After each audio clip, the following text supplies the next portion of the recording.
नमस्कार, आप देख रहे हैं एक्स्ट्रा डोज। वक्फ बोर्ड को लेकर संशोधन किए जा रहे हैं केंद्र सरकार की तरफ से और इसको लेकर एक बिल लाया गया है संसद में और इसको लेकर घमासान भी तेज है। और इसी घमासान में इंडिया गठबंधन जहां इस बिल का विरोध कर रहा है, तो वही एनडीए के जो घटक दल हैं जैसे जेडीयू और टीडीपी, ऐसे दल भी इस बिल के समर्थन में उतर गए हैं। क्योंकि पहले यह माना जा रहा था कि हो सकता है नीतीश कुमार की जो रणनीति होती है और जो उनकी सियासत की परंपरा है एक तरीके से, क्योंकि वो मुस्लिम वोट बैंक को नाराज नहीं करना चाहते और इसी को लेकर यह माना जा रहा था कि हो सकता है कि यहां पे बीजेपी से नीतीश कुमार की खटपट हो जाए। लेकिन लल्लन सिंह जो जेडीयू कोटे से मंत्री हैं, केंद्रीय मंत्री हैं, उन्होंने जमकर जवाब दिया है विपक्ष को संसद में और कहा है कि ये बिल कोई आपके धर्म पे हमला नहीं, आपके मस्जिद के लिए नहीं लाया गया है, बल्कि एक ऐसे संस्था के लिए लाया गया है जो इसके पास निरंकुश अधिकार हो गए हैं और ये जायज नहीं है, कानून से ऊपर कोई भी नहीं है। यही कहना बीजेपी का भी है कि हम धार्मिक आधार पर इसे नहीं ला रहे हैं, बल्कि एक निरंकुश जिस तरीके से संस्था वक्फ बोर्ड हो चुकी है जो किसी की भी जमीन को ले सकती है, वो कह दे अगर कि इस जमीन यहाँ पे है, वक्फ बोर्ड का अधिकार है, तो फिर आपको प्रूफ करना होगा कि आपकी ये जमीन है। अगर आप नहीं प्रूफ कर पाए तो वक्फ बोर्ड आपकी जमीन ले लेगी।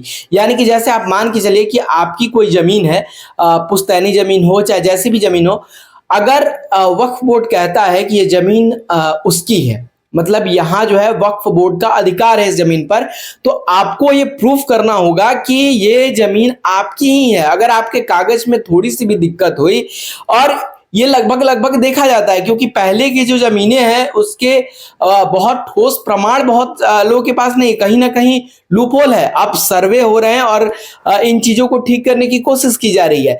लेकिन जैसे आपके पास अगर थोड़े भी लूपहोल है उस कागज में, तो वक्फ बोर्ड अगर ये साबित कर रहा है कि वो जमीन आपकी नहीं है, वक्फ बोर्ड को ये साबित नहीं करना है कि वो जमीन उसकी है या नहीं है।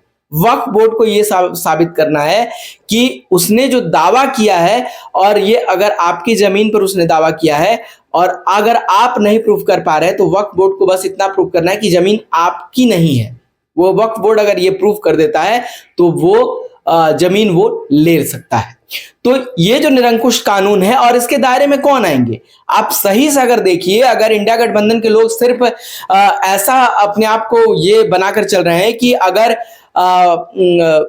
जहां बात मुस्लिम की आई वहां वो एक मुझसे यही बस कहेंगे कि भाई ये सरकार जो है जानबूझकर कर रही है। अगर सर मोदी सरकार ये जानबूझकर भी कर रही है, फिर भी अगर ये किसी के हक में है, अगर इससे एक निरंकुश व्यवस्था रुकती है, निरंकुश कानून रुकता है, तो ये क्यों नहीं इसमें संशोधन होना चाहिए और क्यों नहीं लाया जाना चाहिए। हमारे यहाँ एक बहुत कुप्रथा थी, सती प्रथा, जातिवाद का सिस्टम था। धीरे धीरे सब सारे इसमें सुधार किए गए। राजा राम मोहन राय आए और उन्होंने सती प्रथा का अंत किया। इसी तरीके से जब हमारा संविधान बना तो उसमें जो अनटचेबिलिटी है उसको खत्म करने के लिए रूल बनाए गए। धीरे धीरे इस पर बहुत काम हुआ है और अब लगभग इसमें बहुत सुधार हुए हैं। अभी भी कई मामले आते हैं जिनको लेकर सामाजिक तौर पर और कानूनी तौर पर ये बिल्कुल भी जायज नहीं है कि आप किसी के साथ छुआछूत का व्यवहार करें, लेकिन अगर कहीं मामले आते हैं तो ये गैर कानूनी है। इसी तरीके से अगर किसी भी धर्म में गलत कानून है तो उसमें संशोधन किए ही जाने चाहिए। क्यों नहीं किए जाने चाहिए? क्या संविधान और देश से बड़ा कोई धर्म है क्या? अगर कोई मान रहा है कि देश और संविधान से से भी कोई ऊपर है, तो ये तो भाई फिर ये मेंटेलिटी किस तरीके की है आप डिसाइड कर लीजिए। तो कुल मिलाकर बात यह है कि राजनीति अपनी जगह है, लेकिन कानून में सुधार होने चाहिए और इसका मिसयूज नहीं होना चाहिए किसी भी कानून का। कांग्रेस ने बहुत सारे मामलों को अटका कर रखा और उसका फायदा कहीं ना कहीं बीजेपी उठा रही है। बीजेपी उनमें रिफॉर्म करती है और कहती है कि देखिए हमने उस मामले को सुलझाया है जिसे कांग्रेस विवादित बनाकर रख रही थी, चाहे वो राम मंदिर का मुद्दा हो, चाहे वो धारा 370 का मुद्दा हो, 35A का मुद्दा हो। बहुत सारे ऐसे कानून बीजेपी ने खत्म किए हैं जिसको लेकर देश में विवाद था और अब कोई विवाद नहीं। बहुत सारे लेंदी कानून बीजेपी ने खत्म किए हैं जिसको लेकर ये कहा जा सकता है कि इससे एक गुड गवर्नेंस की सिस्टम डेवलप होगी और इसकी तारीफ सीजेआई ने भी किया है कि बहुत सारे रिफॉर्म जो हुए हैं वो कानूनी दांवपेच के लिए जो अच्छे नहीं थे, ये बहुत अच्छे हैं जो रिफॉर्म्स हो रहे हैं। तो सबसे बड़ी बात यह है कि सरकार किसी की भी हो और किसी भी मंशा से काम कर रही हो, अगर वो जनहित में है तो ये सबसे बड़ी चीज है। आप मेरी बातों को सुनकर ये आप कुछ लोग आकलन कर चुके होंगे कि भाई देखिए ये बीजेपी की तरफ से बोल रहा है, लेकिन आप ही सोचिए ना भाई कि अगर कोई तुष्टीकरण की वजह से, चाहे वो बीजेपी हो चाहे वो कांग्रेस हो, तुष्टीकरण की वजह से आपने देश के कानून को बिगाड़ कर रख दिया, मजाक बना कर रख दिया, तो ये कितना गलत है। आपने देश के साथ कितना बड़ा विश्वासघात किया, नुकसान किया। आप पर देश की जनता एक छत्र भरोसा कर रही थी और आपने क्या किया कि तुष्टीकरण की राजनीति में, वोट बैंक की राजनीति में धड़ल्ले से ऐसे कानून बना दिए जो कि बिल्कुल भी जायज नहीं थे। क्या आपको मालूम नहीं था क्या कि अगर ऐसे कानून बनते हैं तो उसका सबसे मिसयूज गरीबों के खिलाफ ही होगा। वक्फ बोर्ड अगर किसी हिंदू की जमीन को लेता है तो ये हिंदू मुसलमान की बात वहां आ जाएगी। हो सकता है ये खबर बन जाए, न्यूज बन जाए और इस पर सरकार भी काम करे, इस पर प्रशासन भी काम करे, पुलिस भी काम करे। लेकिन आप सोचिए ना कि अगर किसी गरीब मुसलमान की जमीन पर ऐसे दावे ठोक दिए जाते हैं और उनकी जमीन को ले लिया जाता है तो वो गरीब मुसलमान कहां जाकर भटकेगा। चाहे वो गरीब हिंदू हो चाहे वो गरीब मुसलमान हो, अगर उसके सुनने वाला कोई नहीं है तो वो कहां जाकर भटकेगा। तो ये सोचना पड़ेगा कि इंडिया गठबंधन अगर विरोध कर रही है इस पूरे कानून की तो वो किसका विरोध कर रही है। क्या वो गरीबों का विरोध नहीं कर रही है? क्या वो एक अच्छे कानून का विरोध नहीं कर रही है? अगर वो कर रही है तो ये बिल्कुल भी देश हित में नहीं है और ये जनता को बरगलाने जैसा है।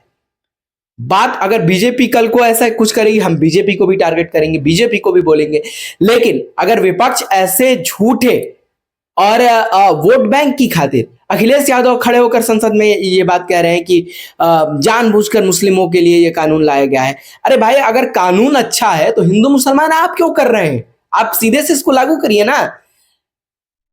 अगर कानून होगा, देश में कानून का राज होगा, तो वो चाहे हिंदू हो चाहे वो मुसलमान हो, अगर विवाद खत्म होंगे, कानूनी दांवपेच खत्म होंगे तो ये एक एक मानव के जीवन में ये सर्वोच्च विकास की एक पद्धति डेवलप होगी। और आपको ये सोचना पड़ेगा कि लेंदी कानून और वाहियात कानून, बेमतलब के कानून जिस तरीके से ब्रिटिश गवर्नमेंट लेकर आई थी, क्या उसी को फॉलो धीरे धीरे कांग्रेस, जिस तरीके से कांग्रेस की गवर्नमेंट करते आई थी और उसमें कोई रिफॉर्म नाम की चीज नहीं थी, क्या ये अच्छा था क्या?